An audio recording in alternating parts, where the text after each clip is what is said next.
أعمالنا من يهده الله فلا مضل له ومن يضلله فلا هادي له ونشهد أن لا إله إلا الله وحده لا شريك له ونشهد أن سيدنا وسندنا وحبيبنا وشفيعنا وطبيبنا وطبيب قلوبنا وأولانا ومولانا محمدا عبده ورسوله الذي أرسله بالحق إلى الخلق بشيرا ونذيرا وداعيا إلى الله سراجا منيرا أما بعد فأعوذ بالله من الشيطان الرجيم بسم الله الرحمن الرحيم قل إن كان آباؤكم وأبناؤكم وإخوانكم وأزواجكم وعشيرتكم وأموال اقترفتموها وتجارة تخشون كسادها ومساكن ترضونها أحب إليكم من الله ورسوله وجهاد في سبيله فتربصوا حتى يأتي الله بأمره والله لا يهدي القوم الفاسقين صدق الله مولانا العظيم وصدق رسوله النبي الأمي الكريم ونحن على ذلك لمن الشاهدين والشاكرين والذاكرين والحمد لله رب العالمين اللهم صل على سيدنا مولانا محمد وعلى آله وأصحابه وبارك وسلم اللهم صل على محمد النبي الأمي وعلى آله وسلم تسليما يا رب صل وسلم دائما أبدا على حبيبك خير الخلق كلهم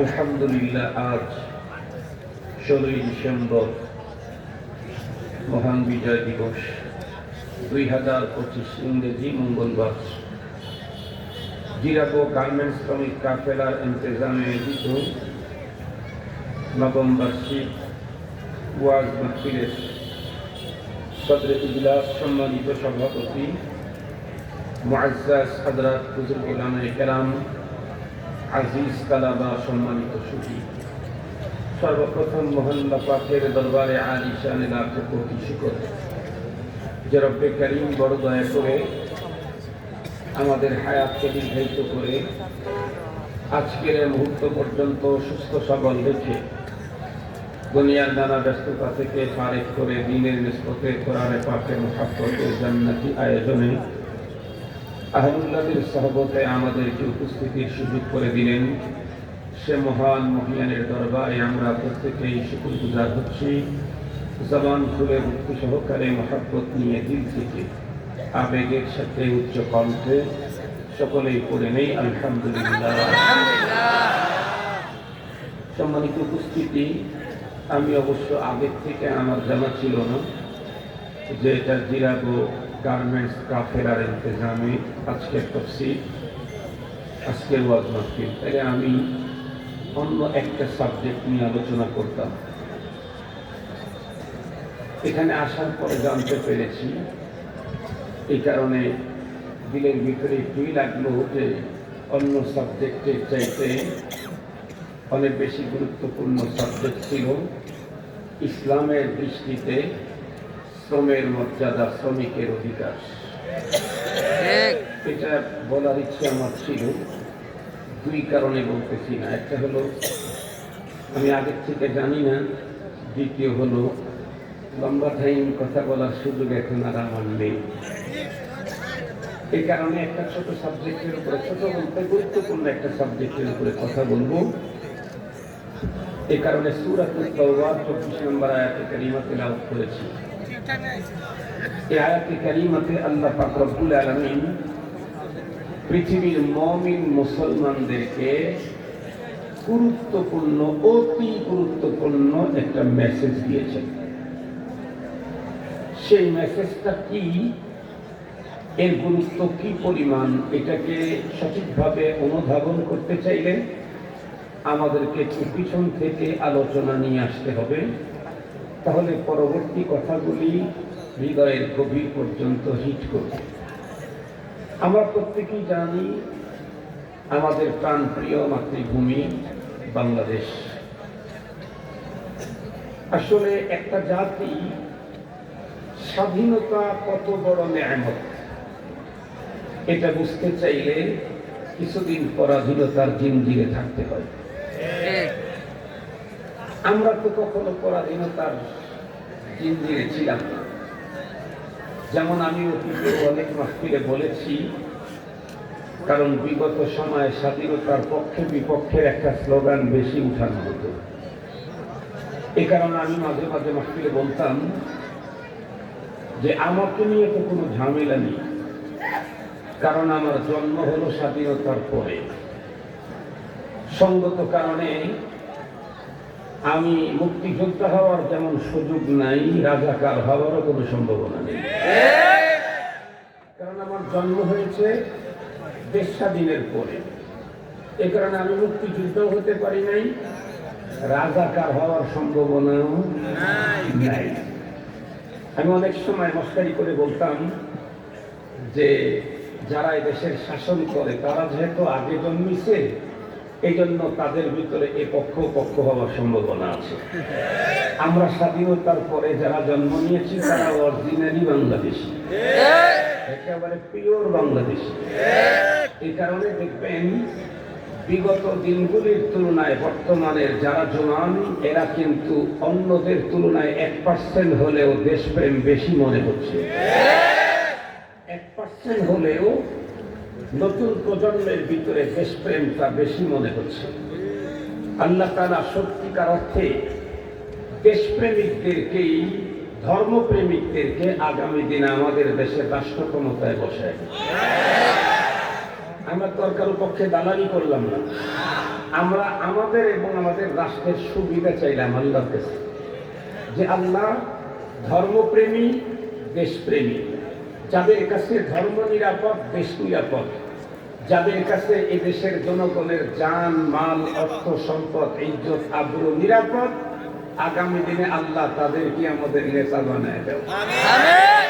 তুমি যে সব পারো আগে থেকেই জানি, তারপরে 36শে জুলাই নিজের চোখেই দেখলাম। বিশ্বাস আল্লাহর প্রতি কমছে না আরো বাড়ছে? আরো হয়ে গেছে। সেই বিশ্বাসের জায়গা থেকেই আল্লাহ পাকের কাছে আমাদের আবেদন।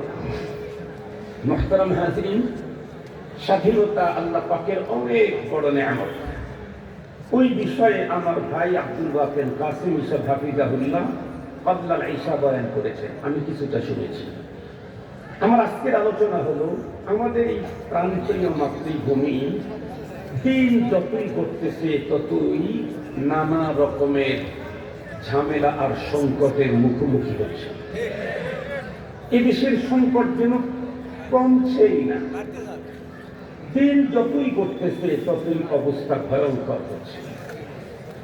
আমরা এদেশের প্রতিটি মানুষ ভেবেছিলাম ফ্যাসিবাদকে আল্লাহ তাআলা তার দয়া দিয়ে এদেশ থেকে বের করে দিয়েছেন, আমরা একটা সুন্দর রাষ্ট্র পাব।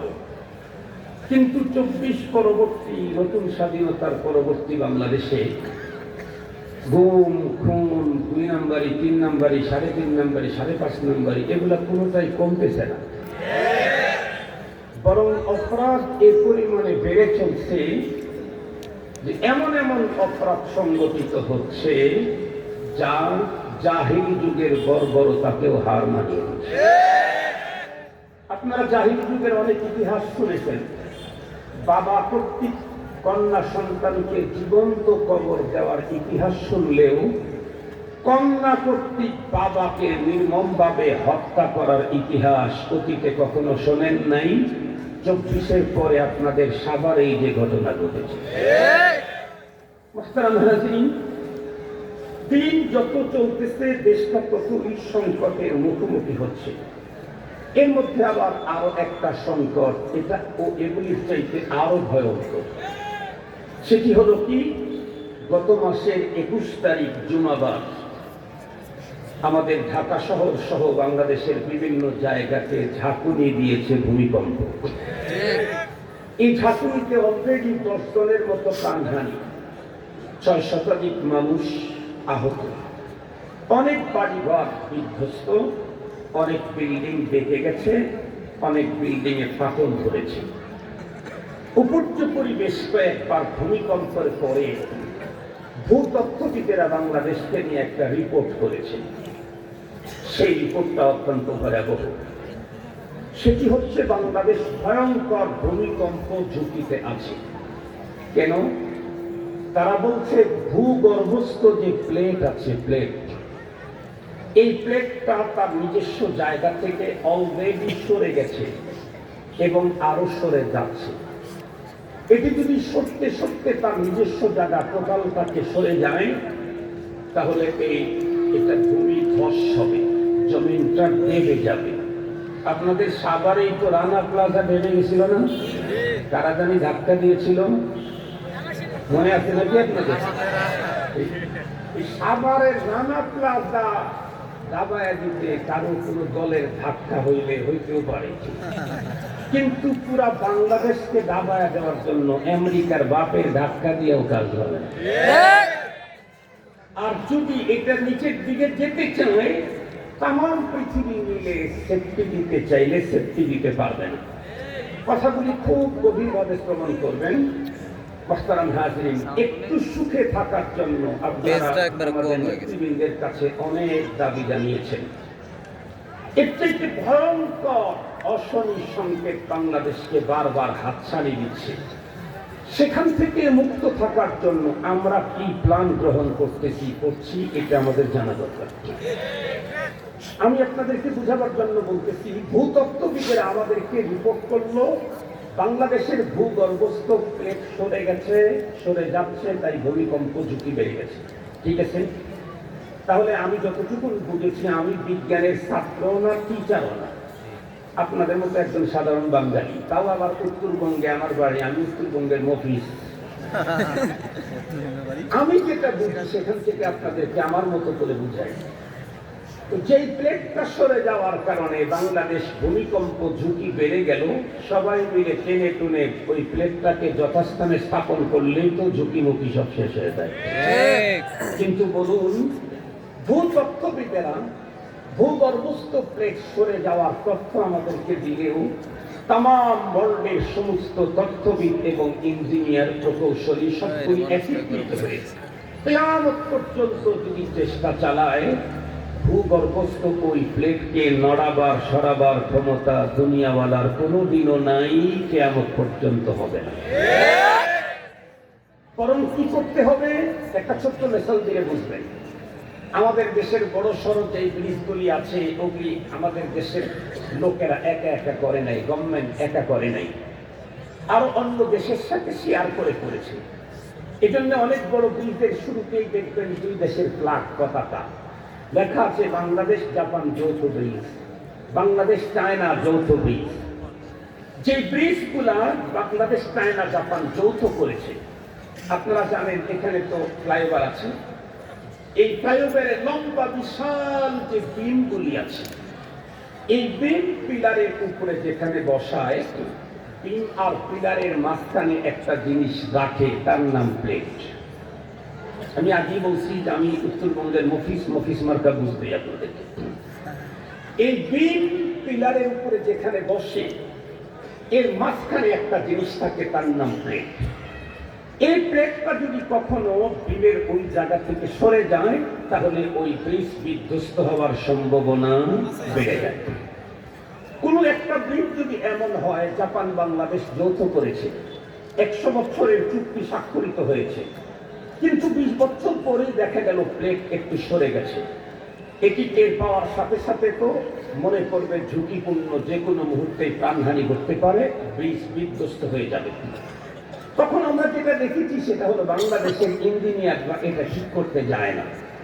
ম্যাক্সিমাম টাইমে যাদের সাথে শেয়ারে কাজ করেছে তাদেরকে ফোন লাগায়, এই মিয়া তোমরা 100 বছরের চুক্তি স্বাক্ষরিত করে ব্রিজ তৈরি করে দিয়ে গেলে, টাকা নিয়ে গেলে, এখন পর্যন্ত নিচ্ছ, অথচ 30 বছর যেতে না যেতেই প্লেট সরে গেল, এখন তো ব্রিজ বিধ্বস্ত হবে। ওরা তখন বলে ঠিক আছে, ওকে আমরা আসছি। কেন? যারা প্লেট বসাইছে তাদেরকে দিয়া প্লেট সরে গেলে তাদেরকে দিয়া মেরামত করে নেওয়াটাই সবচাইতে নিরাপদ অন্যকে দিয়ে কাজ করার তুলনায়। সঙ্গত কারণে জিজ্ঞাসা করতে চাই, জমিনের নিচের যে প্লেট সরে গেল, এই প্লেটটা বসাইছে কি জাপান না আমেরিকা? আর কি করে বলেন কে? খালাকাস সামাওয়াতি ওয়াল আরদ, আসমান আর জমিনকে তৈরি করেছেন কে? এই প্লেটগুলি প্রতিস্থাপন করেছেন কে? এভাবে আসমানকে সাজিয়ে দিয়েছেন কে? চন্দ্র আর সূর্যকে চলার পথ তৈরি করেছেন কে? এখন যদি জমিনের নিচের প্লেট সত্যি সরে গিয়ে থাকে, তাহলে এটাকে টেনে টুনে জায়গা মতো বসাইতে চাইলে একমাত্র আল্লাহ ছাড়া তামাম দুনিয়া মিলেও সম্ভব হবে না। এখন আমার প্রশ্ন হলো, সেই প্লেট সরে গেল কেন? রব যেই প্লেট প্রতিস্থাপন করলেন ভূগর্ভস্থ, সেই প্লেটটা সরে গেল কেন? নিরাপদ নয়, গভীরভাবে কথাগুলি শ্রবণ করবেন। সূরাতুত তাওবাতে আল্লাহ পাক রব্বুল আলামিন 1500 বছর আগে আমাদেরকে মেসেজ দিয়েছেন কেন সরে যাচ্ছে।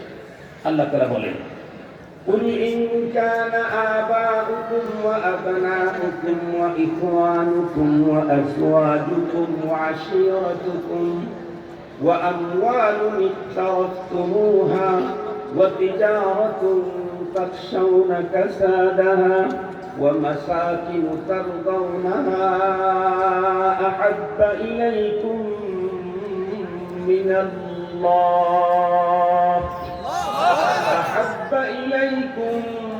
الله ورسوله وجهاد في سبيله فتربصوا حتى يأتي الله بأمره والله لا يهدي القوم الفاسقين। সূরাতুত তাওবা 24 নম্বর আয়াতে কারিমাতে আল্লাহ তার প্রিয় হাবিবকে দেখে বললেন, কুল, ওগো আমার পয়গম্বর, এই মেসেজটা আপনি পৃথিবীর মুমিন মুসলমানদেরকে দেন। এই মেসেজটা পৃথিবীর মুমিন মুসলমানদেরকে মেসেজটা দেন। কি? প্রথমে 8 বস্তুর উল্লেখ করে পরে 3 বস্তুর উল্লেখ করেছেন। করে বলেন, পূর্বে উল্লেখিত 8 বস্তুর তুলনায় মুমিন মুসলমান নারী পুরুষের অন্তরে পরবর্তী উল্লেখিত 3 বস্তুর মোহাব্বত যদি না বাড়ে, তাহলে আপনি মেসেজ দেন তাদেরকে অপেক্ষা করতে। কিসের অপেক্ষা? জমিনের নিচের প্লেট সরে যাবে, ভূমিকম্প হবে, ভূমিধস হবে, জলোচ্ছ্বাস হবে, টর্নেডো হবে, বিগত সময়ে স্বৈরাচারের মতো জালেম তোমাদের মাথার উপরে চেপে বসবে। আল্লাহ বলেন, অপেক্ষা করতে বলো আমার আযাবে। আমি যা বলছি সবগুলি আল্লাহ পাকের পক্ষ থেকে আযাব। কোন 8 বস্তুর তুলনায় কোন 3 বস্তুর মায়া আমাদের অন্তরে বেশি হলে তাহলে আযাব আসবে না, জমিনের নিচের প্লেট সরে যাবে না। 1 নম্বর, আবাউকুম, পিতামাতা, আবনাউকুম, ছেলে সন্তান, ইখওয়ানুকুম, ভাই বোন, আজওয়াজুকুম, স্ত্রীগণ, আশিরাতুকুম, ব্লাড কানেক্টেড রিলেটিভ যারা আছে তারা, ওয়া আমওয়ালুন ইকতারাফতুমুহা, ওই সম্পদ যেটি তুমি জমা করে রাখো, ওয়া তিজারাতুন তাখশাউনা কাসাদাহা, ওই ব্যবসা যে ব্যবসাতে তুমি মন্দার আশঙ্কা করো, ওয়া মাসাকিন তারদাউনাহা, ওই বাড়ির যে বাসাতে তুমি থাকতে স্বাচ্ছন্দ্য বোধ করো। এই 8 বস্তুর তুলনায় মুমিন মুসলমানের অন্তরে মুহাব্বত বেশি হতে হবে 3 জিনিসে: আল্লাহ, রাসূলুল্লাহ, জিহাদ ফি সাবিলিল্লাহ। আবারও বলছি, কয় জিনিসের মায়া বেশি হতে হবে? 1 নাম্বার, 2 নাম্বার, 3 নাম্বার জিহাদ ফি সাবিলিল্লাহ। এবার আসেন, বিগত যে সরকার লম্বা টাইম পর্যন্ত ছিল তারাও মুসলিম এবং ইসলামের এত বড় খেদমত করছে, তাদের একেবারে ছোট নেতা থেকে শুরু করে বড় নেতা পর্যন্ত বলতো পৃথিবীর ইতিহাসে একসঙ্গে 500টা মডেল মসজিদ করার ইতিহাস কোন রাজা বাদশার নাই, এটা উনি করে গেছেন। ঠিক আছে, আমরা মেনে নিলাম, সবগুলা হয় নাই, মোটামুটি অনেকগুলাই করছে। কিন্তু আল্লাহ তো কোরআনে মেসেজ দিয়েছেন, ইমানদারের অন্তরে যদি 8 বস্তুর তুলনায় 3 বস্তুর মায়া না বাড়ে, তাহলে তাকে আযাবের অপেক্ষা করতে হবে। তার মধ্যে একটা হলো জিহাদ ফি সাবিলিল্লাহ। বলুন তো দেখি, বিগত সময়ে জিহাদের কোনো বক্তব্য দেওয়া মাত্রই জঙ্গিবাদ আর সন্ত্রাসবাদ করে তাদেরকে অ্যারেস্ট করে যেই পরিমাণে নির্যাতন করা হতো, জিহাদ ফি সাবিলিল্লাহর মায়া তো অন্তরে নাই। যারা জিহাদ ফি সাবিলিল্লাহর মায়া অন্তরে লালন করে তাদেরকেও বরদাস্ত করতে পারে নাই। এ কারণে রবও এই দেশের জন্য তাদেরকে বরদাস্ত করতে পারে নাই। ক্লিয়ার কথা? ক্লিয়ার? কেন সরে যাচ্ছে জমিনের নিচের প্লেট? দাদা বাবু আর সাদা বাবু, দাদা বাবুদের সাথে অতীতের লোকেরা আতাত করেছে, আগামী দিনে সাদা বাবুদের সাথে আতাত করার জন্য পায়তারা করা হচ্ছে। স্পষ্ট বার্তা দিতে চাই, দাদা বাবু আর সাদা বাবু তাম দুনিয়া মিলে জমিনের নিচের পেট নাড়ানো সরানোর ক্ষমতা কারো নাই। কোন দেশের রাজত্ব করবেন, কোন দেশের এমপি হবেন, কোন দেশের দেশটাই যদি ভূমিধস হয়, দেশটা সম্পর্কে আপনারা আমাদের চাইতে বেশি জানেন। এখন থেকে 17-18 বছর আগে বিশ্বখ্যাত বিজ্ঞানী নাসা, এই নাসার বিজ্ঞানীদের একটা ব্রাঞ্চ বাংলাদেশকে নিয়ে রিপোর্ট করেছিল। তখন বলেছিল, তখন থেকে 96 বছরের আলটিমেটাম দিয়েছে যে এখন থেকে 96 বছর পরে পৃথিবীর মানচিত্র থেকে বাংলাদেশ হারিয়ে যাবে। কেমনে? তারা বলছে বৈশ্বিক যে প্রবলেম, জলবায়ু পরিবর্তন, এটা যদি ইউটার্ন না নেয়, যেভাবে চলতে আছে সেভাবে যদি চলতেই থাকে, তাহলে এর কারণে টোটাল বাংলাদেশটা ভূমিধস হয়ে এটা পানিতে রূপান্তরিত সমুদ্র হয়ে যাবে, একচুল মাটি খুঁজে পাওয়া যাবে না। সেই সময়ে তাদের তথ্য আর আজকের তথ্যের সাথে অনেক মিল। আজকের ভূতত্ত্ববিদরা আমাদেরকে বলতেছে বাংলাদেশের ভূগর্ভস্থ প্লেট অলরেডি সরে যাচ্ছে। টোটালটাই যদি সরে যায়, তাহলে আর এমপি চেয়ার বসাবেন কোথায়? তাহলে মন্ত্রিত্বের পাওয়ার দেখাবেন কোথায়? তাহলে মডেল মসজিদ করবেন কোথায়? তাহলে খানকা তৈরি করবেন কোথায়? তাহলে বক্তব্যের মঞ্চ তৈরি করবেন কোথায়? কথা বলেন না কেন? টোটালটা যদি, এটা যদি টোটালটা বিধ্বস্ত হয়, ধসে যদি যায়, সমুদ্রে রূপান্তরিত হয়, তাহলে তো কারো কোনো কিছুই আর করার সুযোগ থাকবে না। মোহতারাম হাজিরিন, এই ভয়ঙ্কর বিপদ আমাদের উপরে আসবে কখন? 1500 বছর আগে আল্লাহ পাক মেসেজ করেছেন তার রাসূলের মাধ্যমে, কোরআন নাযিল করে, তোমার অন্তরে আব্বা আম্মার মায়া যদি বেশি হয় আল্লাহর চাইতে, তোমার অন্তরে সন্তানের মায়া যদি বেশি হয় রাসূলুল্লাহর চাইতে, আল্লাহর চাইতে, তোমার অন্তরে যদি ভাই বোনের মায়া বেশি হয় আল্লাহ রাসূলের চাইতে, তোমার অন্তরে যদি তোমার ব্ল্যাক কানেক্টেডের যারা আছে তাদের মায়া বেশি হয় আল্লাহ রাসূল দ্বীনের চাইতে, তোমার অন্তরে যদি স্ত্রীর মায়া বেশি হয় আল্লাহ রাসূল জিহাদের চাইতে, তোমার অন্তরে যদি সম্পদের মায়া বেশি হয় আল্লাহ রাসূল জিহাদের চাইতে, তোমার অন্তরের ভিতরে যদি ব্যবসার মায়া বেশি হয় আল্লাহ রাসূল জিহাদের চাইতে, তোমার অন্তরে যদি তোমার বসবাসের ঘরের মায়া বেশি হয় আল্লাহ রাসূল জিহাদের চাইতে, তাহলে অপেক্ষা করো, আযাব আসবে। হয় প্লেট সরে যাবে, না হয় প্লেট নড়ে যাবে, না হয় ভূমিকম্প হবে, না হয় ভূমিধস হবে, না হয় পৃথিবীর মানচিত্র থেকে বাংলাদেশ হারিয়ে যাবে।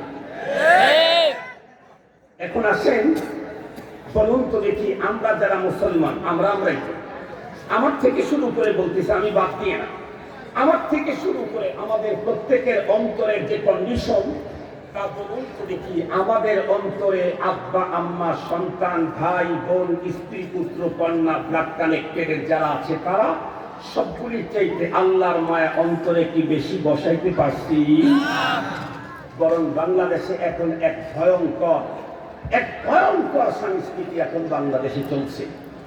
যে সংস্কৃতি না মানবতা চয়েস করে, না ইসলাম চয়েস করে। সেটি হলো বর্তমান সময়ে মানুষের সবচাইতে বড় সম্পর্ক হচ্ছে ব্লাড কানেক্ট সম্পর্ক। বর্তমান সবচাইতে বড় সম্পর্ক হলো রাজনৈতিক সম্পর্ক। রাজনীতির সম্পর্কের চাইতে এখন পৃথিবীতে আর আমার দেশে দামি কোনো সম্পর্ক নাই।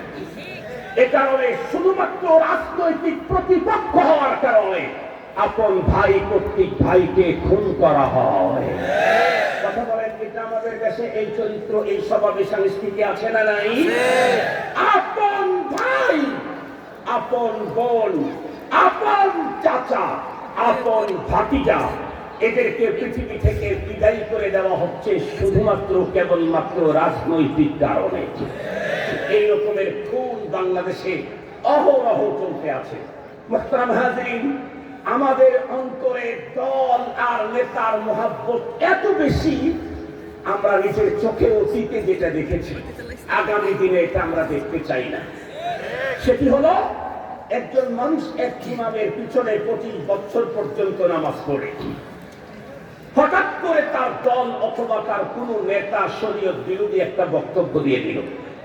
হুজুর যেহেতু ইমামতির চেয়ারে, সঙ্গত কারণে হুজুরকে তো কোরআন আর ইসলামের সঠিক কথাটা তুলে ধরতেই হবে, এটা তার নৈতিক দায়িত্ব। এ কারণেই তাকে চেয়ার দেওয়া হয়েছে। হুজুর যখন মেম্বারে স্টেজে ওই বক্তব্যটা যখন উপস্থাপন করলেন, যেটা তার নেতা অথবা দল উল্টা বলেছিল, সেটা কোরআন আর ইসলাম কি বলে এই কথাটা যখন বললেন, সাথে সাথে মাঝখান থেকে নেতার এবং দলের লোকেরা দাঁড়িয়ে গেল, এবং অনেকে তো মাউথপিস পর্যন্ত টান দিয়ে বক্তাকে মারতে উদ্যত হয়েছে। অথচ গভীরভাবে সত্য করে বলেন, হুজুর কি তার নেতার বিরুদ্ধে বলেছে, না হুজুর কোরআনের পক্ষে বলেছে? তার নেতা ধর্মের বিরুদ্ধে বলেছে। নেতা যখন ধর্মের বিরুদ্ধে বলেছে, দল যখন ধর্মের বিরুদ্ধে বলেছে, তখন ওই মুমিন মুসলমান নেতা তার সমর্থক দাঁড়াইতে পারে নাই। হুজুর যখন কোরআনের পক্ষে বলেছে, যেই কোরআনের পক্ষটা নেতার বিরুদ্ধে চলে গেছে, সাথে সাথে ওই লোকটা দাঁড়িয়েছে। বলেন তো দেখি, ও যদি ইমানদার হয় তাহলে মুনাফিক কোন দুনিয়ায়? বুঝেন নাই আমার কথা? বুঝেন নাই? ওই লোকটাও যদি ইমানদার হয় তাহলে মুনাফিক কোন দুনিয়াতে পাওয়া যাবে?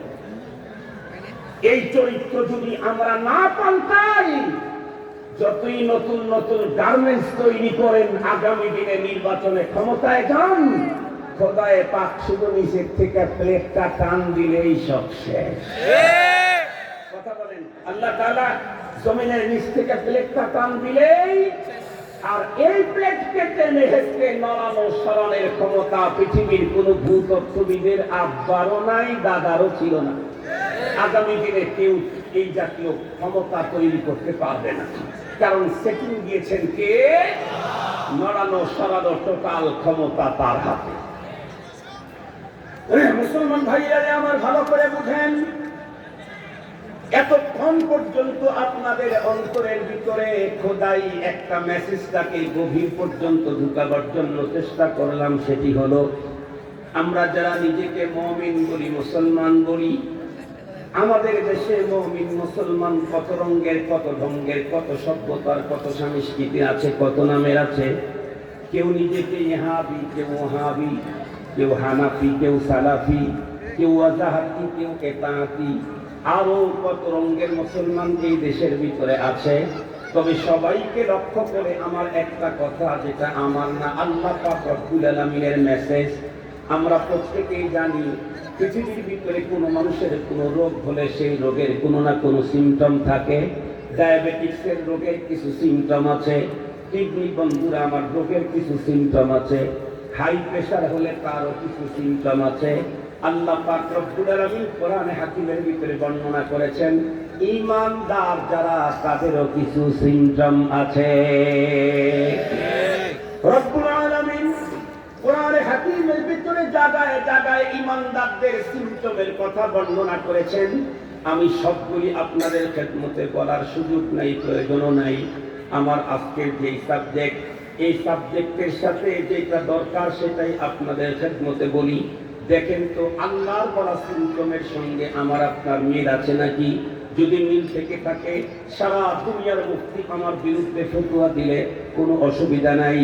রবের বলা সিমটমের সঙ্গে মিল থাকার কারণে আমি মুমিন। আর যদি আল্লাহর বলা সিমটমের সঙ্গে আমার মিল না থাকে, সারা দুনিয়ার মুফতি আমাকে জান্নাতের টিকিট লাগাইলেও পরপরে মুক্তির কোনো ব্যবস্থা হবে না। সারা দুনিয়ার মুফতি যদি আমার জান্নাতের টিকিট লাগায় দেয়, কিন্তু রব ঈমানদারের যে সিমটম বলছেন ওইটা যদি আমার ভিতরে না থাকে, আমার ভিতরে আছে না নাই এটা আরেকজন বলতে পারবে না, আমি বলতে পারবো। ইস্তাক্তি পালবা, ইস্তাক্তি পালবা, ইস্তাক্তি নাফসা। তুমি তোমাকে জিজ্ঞেস করো, আমি আমাকে জিজ্ঞেস করবো, আপনি আপনাকে জিজ্ঞেস করবেন ঈমানদারের সিমটম কি? আল্লাহ বলেন والذين آمنوا أشد حبا لله। ঈমানদারের সিমটম হলো ঈমানদারের অন্তরে পৃথিবীর সব কিছুর চাইতে অধিক থাকে আল্লাহর মহব্বত। সব কিছুর চাইতে, গাড়ি বাড়ি নারী টাকা পয়সা চেয়ার পাওয়ার, নিজের জীবন সন্তান সম্পদ সব কিছুর চাইতে ঈমানদার যে হবে তার অন্তরে সর্বাধিক মহব্বত হবে কার? আল্লাহ। এ কারণে আল্লাহর প্রশ্নে, রবের প্রশ্নে সে কারোর সাথে রবের প্রশ্নে আপোষ করতে পারে না। বাবার সাথে আপোষ করতে পারে না বাবা যদি রবের বিরুদ্ধে যায়। সন্তানের সাথে আপোষ করতে পারে না ঈমানদার সন্তান যদি রবের বিরুদ্ধে যায়। স্ত্রীর সাথে আপোষ করতে পারে না ঈমানদার স্ত্রী যদি রবের বিরুদ্ধে যায়। নেতার তো প্রশ্নই আসে না, নেতার তো প্রশ্নই আসে না। যেখানে বাপের সাথে আপোষ করতে পারে না মুমিন, বাপ আল্লাহ বিরোধী হলে, যেখানে সন্তানের সাথে আপোষ করতে পারে না কোনো মুমিন, সন্তান আল্লাহ বিরোধী হলে, জ্বলন্ত প্রমাণ একটা ইতিহাস বলে মূল কথাটা আপনাদের সামনে উপস্থাপন করে আমার বিদায় করা ইনশাআল্লাহ। মুহতারাম হাজিরিন, আমরা জানি আদম আলাইহিস সালাম থেকে মানুষ তৈরি শুরু হয়েছে।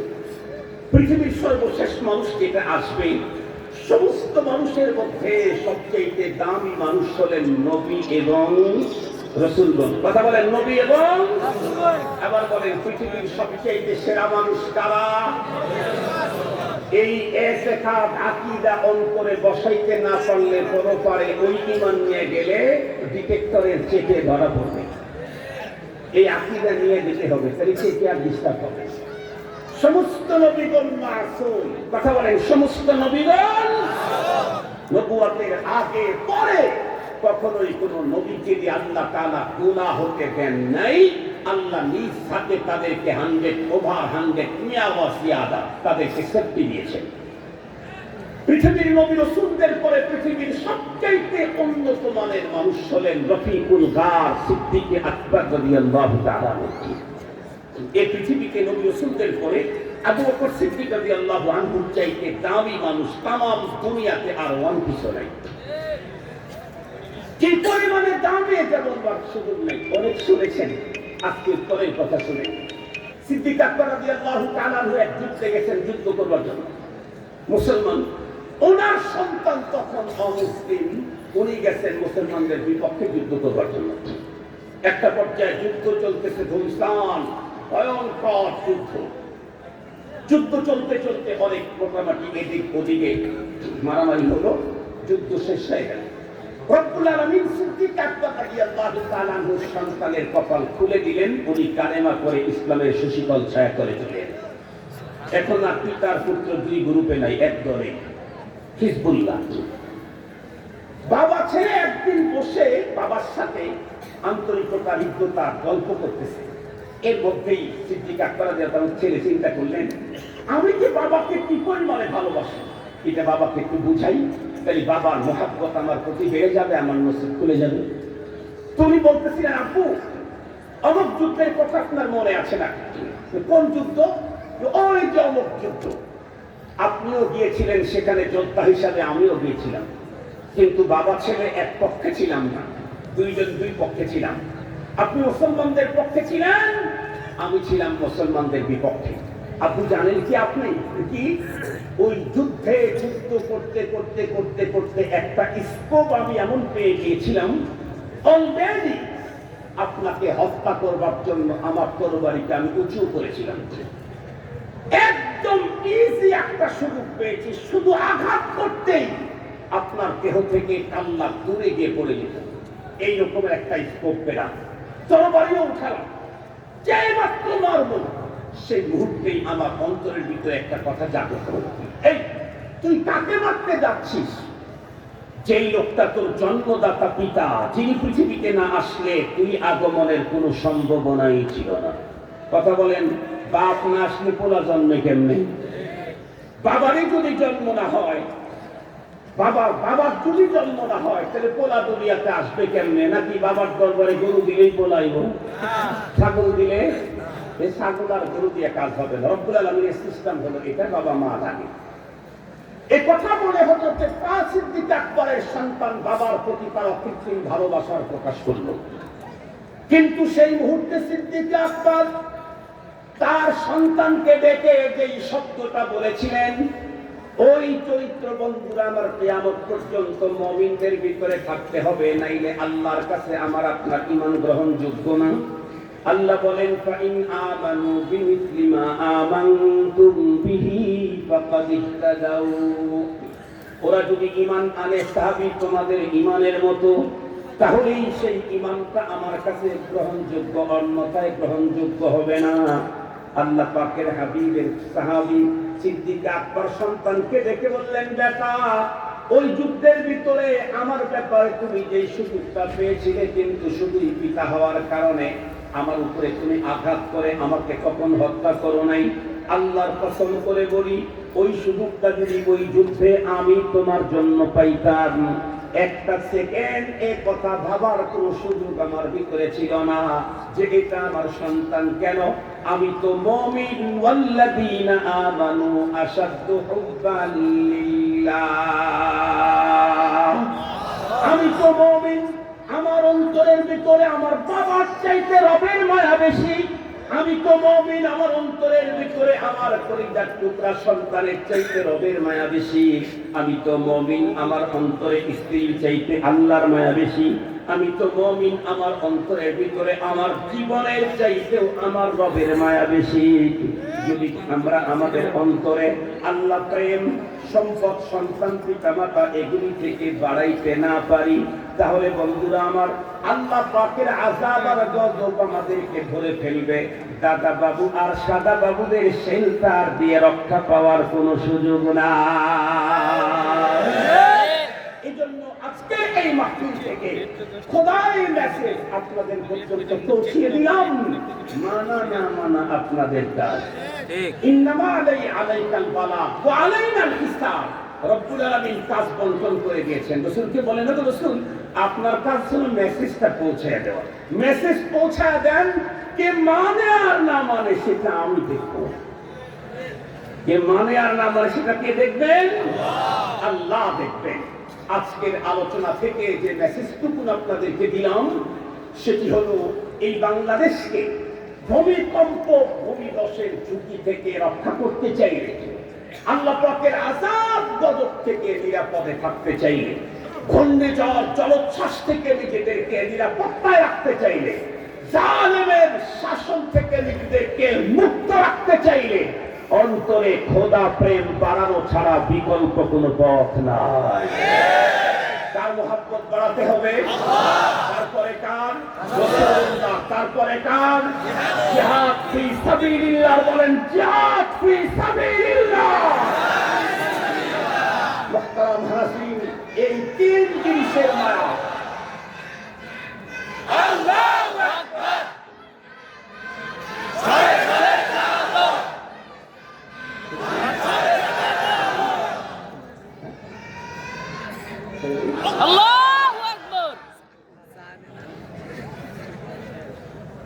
আলহামদুলিল্লাহ।